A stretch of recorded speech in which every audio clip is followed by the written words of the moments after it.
A veces yo os voy a explicar un poquito en qué situaciones yo me encuentro en consulta cuando vienen los padres. Entonces, como padres normalmente tenemos la necesidad de saber por qué lo hace o por qué se porta así o por qué lo expresa así, ¿no?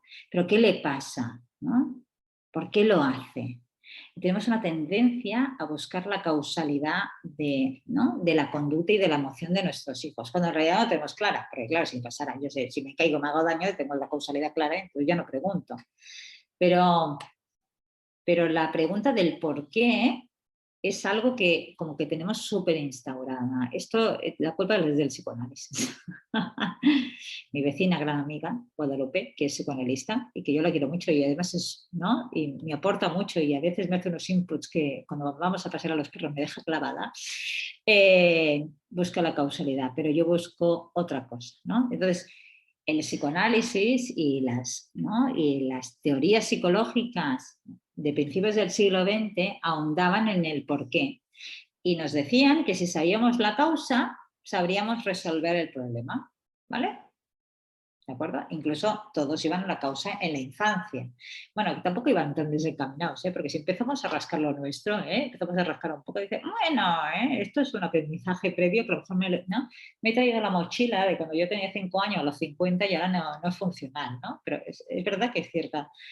Hay una importante, ¿no? Hay una parte importante que tiene una justificación, que eso ya es un trabajo terapéutico nuestro como padres, pero cuando buscamos la causa de nuestros hijos, cuando buscamos el porqué de nuestros hijos, estamos buscando la causa. Y tenemos esa idea, ¿no? De que si nosotros sabemos el porqué, sabremos resolver el problema, y no es así. ¿De acuerdo? Y la causa siempre está centrada en el pasado, y el pasado no lo podemos cambiar. ¿Mm? Es verdad, el pasado no lo podemos cambiar. Podemos pasar el presente hacia el futuro y el futuro, pero el pasado nunca lo podemos cambiar. Entonces, imaginemos, por ejemplo, que vamos en un avión y de repente, ¿no? Ahora podemos ir en avión y todo el mundo va en avión, de repente, yo qué sé, ¿no? Después de esta nube de buen tiempo, ¿no? Que está todo aplanado, imaginemos que pillamos una tormenta de estas de verano y el avión se mueve mucho y de repente baja, yo qué sé, ¿no? 20 metros de golpe, caen las mascarillas, nos asustamos, después recula, ¿no? Y pum, ¿no? Y el piloto lo domina y llegamos al sitio que estábamos, ¿no? con un relativo susto. A partir de ahí, imaginemos que generamos una fobia a volar. ¿Sabéis el por qué? ¿No? ¿Qué creéis? ¿Lo sabéis el por qué? ¿No? Sí, ha habido un acontecimiento, ¿no? Yo antes no tenía fobia a volar, resulta que me subo a un avión, el avión ¿no? tiene turbulencias, yo tengo miedo y a partir de ahí yo genero una fobia a volar. Sé el por qué, ¿no? Vale, ¿lo resuelvo? Pregunto, ¿qué creéis? ¿Soy capaz, entonces, sabiendo el porqué de subir a un avión tranquila o tranquilo? No. ¿Vale? Entonces, el saber el porqué no me solventa, a pesar de saber la causa, esto es muy claro, ¿no? Porque ¿no? Entonces, yo estaba tranquilo, ¿no? Yo cogí el avión estupendamente, de repente tengo turbulencias y a partir de ahí genero una fobia. ¿No? Sé la causa, ¿no? Perfecto, que ese viaje. ¿Yo vuelo de nuevo? No. Sé el porqué y no lo resuelvo, pero sí que está ahí la importancia de qué es lo que hago yo con ese miedo que hace que me bloquee y no haga. ¿Mm? Pero qué es lo que hago yo con ese miedo que hace que me bloquee y no haga, se centra en el presente, no se centra en el pasado. Entonces yo a partir de ahí, que tengo ese disgusto horroroso, ¿no? Y cojo un pánico. No, yo a volar no tengo, pero por ejemplo las atracciones no vas a pillar el Dragon Khan en la vida, ¿no? Porque yo tengo un trauma de los 16 años de que me metieron boca abajo y no me puedo mover. Entonces a partir de ahí yo dejé de subir a las atracciones. ¿No? Y entonces ahí, no sé, es que me pagas 1.000 euros y no me subo al Dragon Khan. Bueno, a lo mejor 1.000 euros sí, pero 500 no. ¿Vale? Entonces, yo sé la causa, pero lo que yo hago en relación a eso es lo que me mantiene el problema y lo que me produce el problema, no es tanto la causalidad. Y eso es el primer paso que tenemos que hacer con nuestros hijos, de dejar de pensar en el por qué, porque además el por qué a veces es muy el por qué. Nosotros buscamos normalmente como padres una causa directa, ¿de acuerdo? Y muchas veces no la hay. Muchas veces es un conjunto de características del propio niño que le hace funcionar de una manera y que el ambiente no ayuda a que aquello se regule y entonces, ¡pum!, emerge, ¿no? Entonces, no hay un porqué específico. Y lo que es muy importante entonces es ver qué es lo que yo hago con muy buena intención para intentar solventar aquello que en vez de arreglarlo, lo que hace es mantenerlo y empeorarlo, ¿de acuerdo? Y es aquello de que yo hago con muy buena intención, y eso sería el primer input que os daría como padres, que cuando yo tengo una dificultad con mi hijo, si yo hago algo con muy buena intención para intentar resolverlo y no se resuelve, hay que dejar de hacerlo, porque no funciona.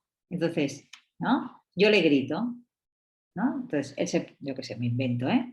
Le digo que recoja el cuarto y no lo recoge y yo le insisto. Y cuando le insisto, cada vez le insisto más fuerte y al final le acabo gritando. Bien, ¿acabas gritando? Sí. ¿Se resuelve? No. ¿Vale? Entonces, el hecho de gritar no resuelve el problema. No, al final cuando acabo gritando del todo, acaba recogiendo. Pero eso es funcional o disfuncional. Al final, ¿qué es lo que hace que recoja o no? ¿Vale? Entonces, ahí cuando yo hago un intento de solución que sea funcional, o sea, que no me pierda a nivel emocional, cuando yo hago un intento de solución que no, o sea, que no sirve, lo tengo que dejar de hacer. Entonces, el primer input, cuando tenemos un porqué, ¿vale? Y intentamos poner un intento de solución que no es funcional, pensar que si no funciona, por mucho que lo hagáis de manera más insistente, no va a funcionar. Entonces tenemos que buscar otra lógica. ¿De acuerdo? Si yo a mi hija que no recoge el cuarto siempre le pego la bronca y acabo recogiéndolo, eso no es funcional. Ya puedo ir recogiendo. Entonces tengo dos opciones. Vivirlo con tranquilidad y acabarle recogiendo el cuarto, porque me va estupendo verla su cuarto súper ordenado, pero me tengo que dejar de pelear con ella para que lo recoja, y entonces lo recojo yo y se acabó, o tengo que dejar que se caiga el cuarto hasta abajo de todo, pero intentar esa guerra o esa lucha para intentar que lo recoja no tiene sentido si es algo que lo he intentado 20 veces y no ha funcionado. ¿Vale?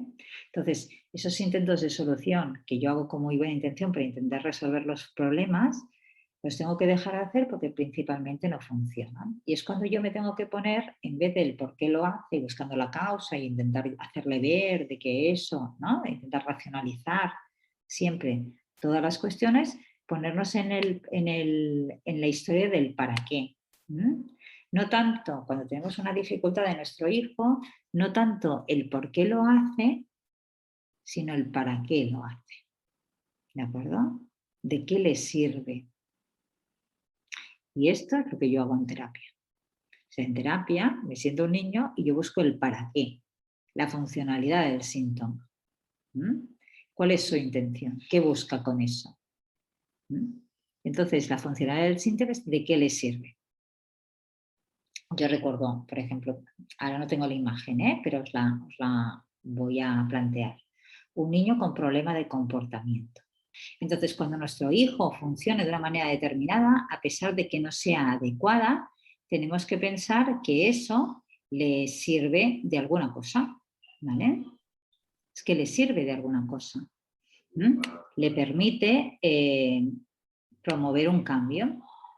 Y eso es lo que le va a ayudar a él a sacar un beneficio de aquello que, a pesar de que nosotros pensamos que no es ningún beneficio, porque lo que está creando es un problema gordo. Pero es real que si uno no cambia, ¿de acuerdo? Si uno no cambia es precisamente porque el beneficio que saca no cambiando es más grande que si cambiara. Y ya está, no es más que eso. Mira, aquí os explico un para qué, que lo veréis súper claro. ¿Lo veis? ¿Se ve compartido? Sí. Yo creo que sí, ¿no? Vale. Uy, ahora se... Espera, quitarlo un poquito. Vale, ¿lo veis? Sí. Bien, eso es un niño con problemas de comportamiento de 7 años. Y entonces yo, a través de los animales, muchas veces lo que me ayuda es a proyectar una situación que está muy disociada de su realidad personal, porque está proyectando en animales, con lo cual se siente como protegido, ¿no? Protegido a nivel personal.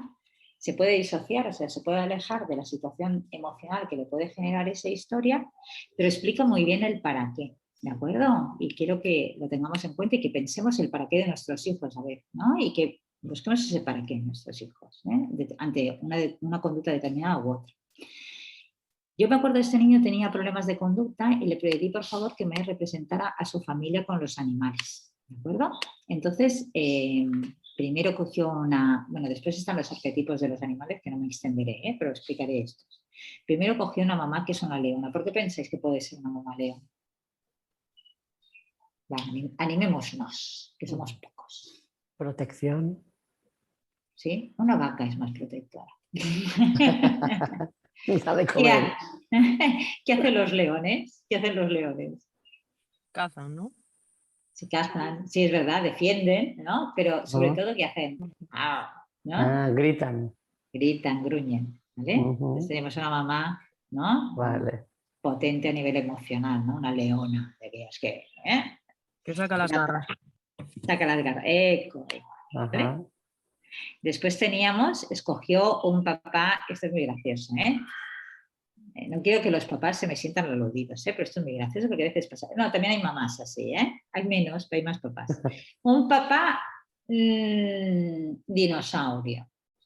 ¿A qué os puede sonar esto?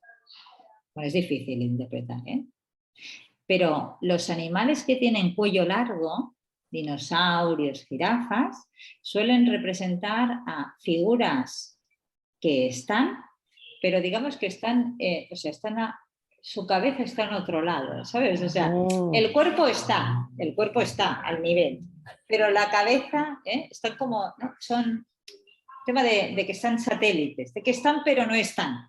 O sea, físicamente están, pero que la cabeza está en otro lugar, ¿de acuerdo?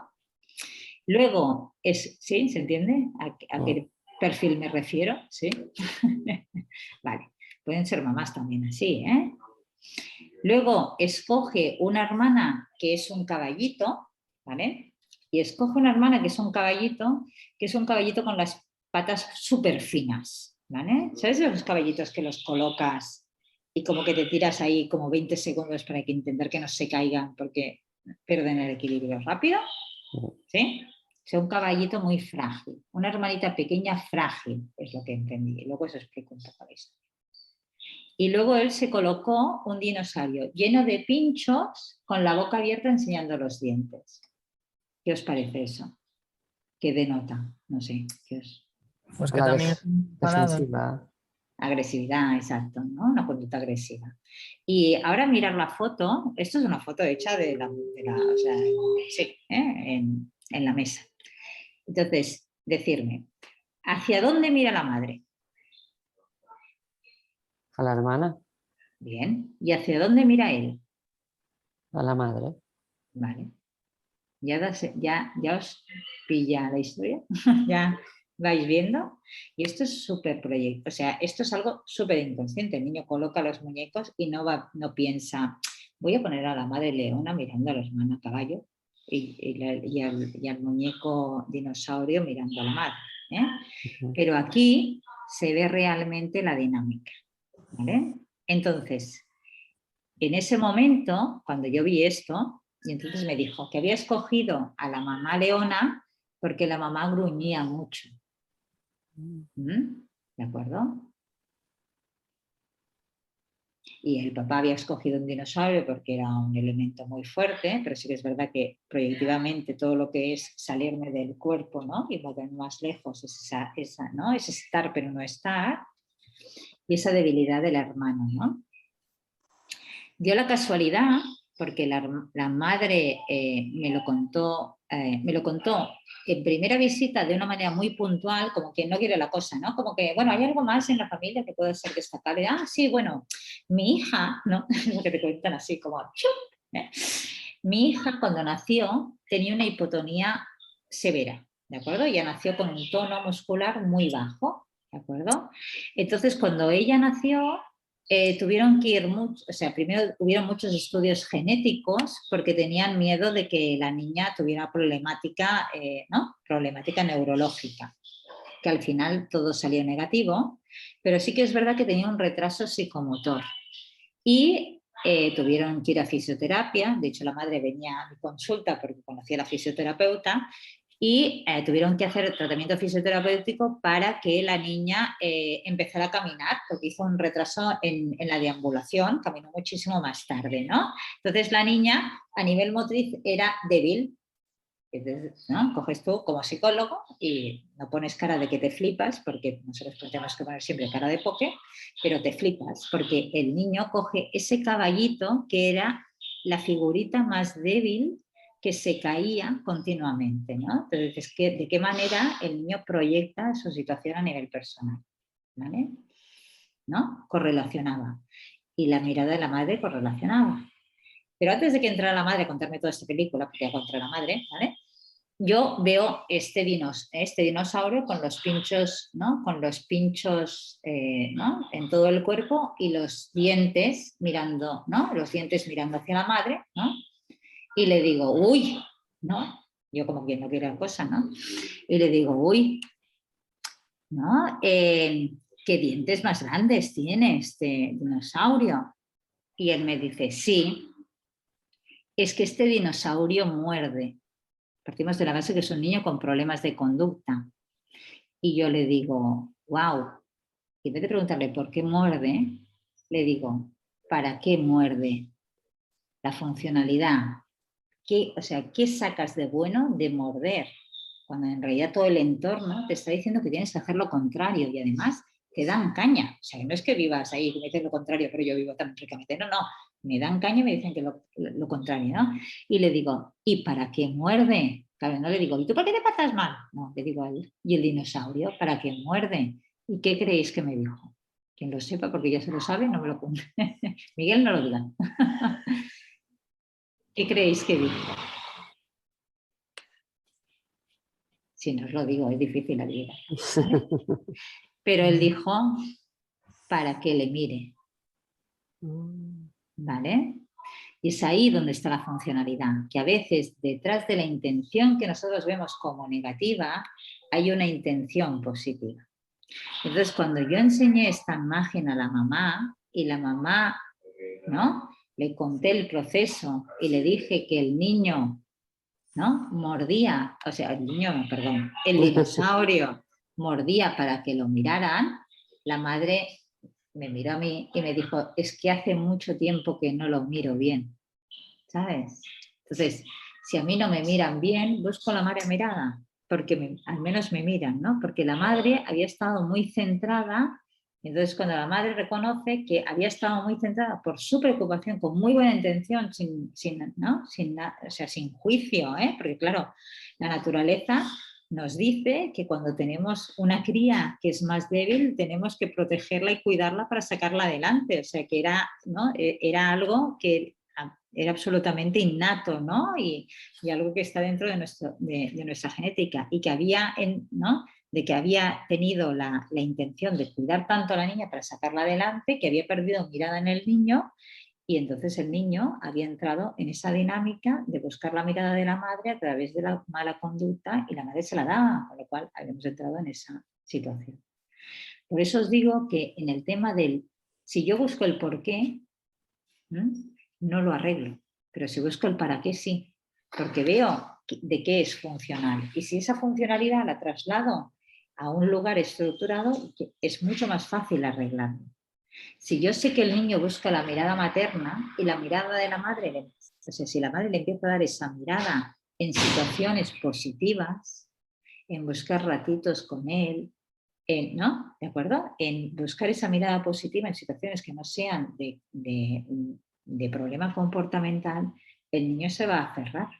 Pero si no tiene esa mirada de la madre, porque solo la tiene hacia la hija, pues lógicamente va a buscar esa, porque es la única que le sostiene. ¿Se entiende un poquito eso? ¿Vale? Entonces, la idea del para qué, de buscar esa intencionalidad, se basa en el presente. Yo muerdo para que me mire. ¿Eh? Yo no muerdo porque mi madre, cuando nació mi hermana, resulta, ¿vale? ¿Me explico? Que eso está ahí. Y dices, bueno, eso vamos a trabajarlo cuando tengamos 40 años y a lo mejor salimos airosos, pero ahora con 7 es difícil, ¿no? Porque me queda, no puedo procesarlo, ¿no? Me queda muy cerca, ¿no? Entonces, pero si buscamos el para qué y a partir de ahí buscamos que ese para qué lo obtenga con conductas mucho más, que no sean distorsionadas, sino que sean adecuadas, vamos a poder conseguir ese movimiento. Pero como veis, ya no es el movimiento parte de la familia, parte de esa madre. De hecho, aquí esa foto no la tengo, pero os la puedo explicar porque es muy fácil. Esto es un tema de intervención común, ¿vale? Es un tema de terapia con muñecos. Entonces, este tipo de técnica, hay una parte que es muy bonita que le digo, sí quiere cambiar algo. ¿Vale? Entonces él me pone la situación familiar, entonces yo muerdo para que me miren. Y entonces ahí, cuando le pregunto si quiere cambiar algo, me dice que sí. ¿Y qué creéis que hizo? ¿Creéis que quitó a la hermana? Giraría a la leona, ¿no? Giró a la leona mirando a los dos.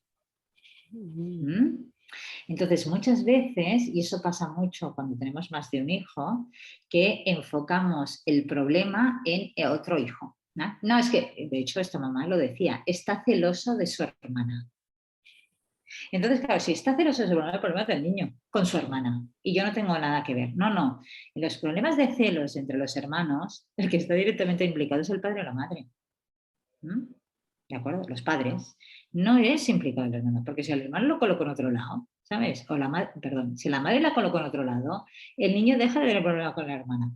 ¿De acuerdo? Entonces, ahí, en el movimiento de la mirada de la madre, porque era eso lo que buscaba él, la mirada de la madre, no elimina a la hermana, no la quita de ahí, no la hace desaparecer. El problema cuando hay una rivalidad potente a nivel fraterno, el problema no está tanto en el hermano, sino en la relación del hermano con los padres. ¿De acuerdo? Entonces ahí sí que hay que hacer un movimiento. Entonces ahí a la madre la movimos y ¿se resolvió todo al 100%? Y el niño de repente amaneció nuevo, no, pero hubo una mejora significativa dentro del sistema. Luego podemos seguir trabajando otras cosas. Pero la base de todo era el para qué, la funcionalidad del problema de conducta. Entonces, si yo como padre llevo al psicólogo a mi hijo para que lo arreglen y yo no muevo nada en mi sistema, nosotros como psicólogos lo tenemos complicado. ¿Vale? ¿Por qué? Porque como somos un sistema, todos nos retroalimentamos. Por eso cuando nace un hermano, ¿de acuerdo? Cuando un hermano se va porque es más mayor, hay un movimiento en el sistema en el cual todos se tienen que recolocar y tenemos que aceptar que hay una situación de crisis, de recoloque, ¿no? De que todos nos tenemos que adaptar y después continuar bien, pero todos manteniendo bien la mirada.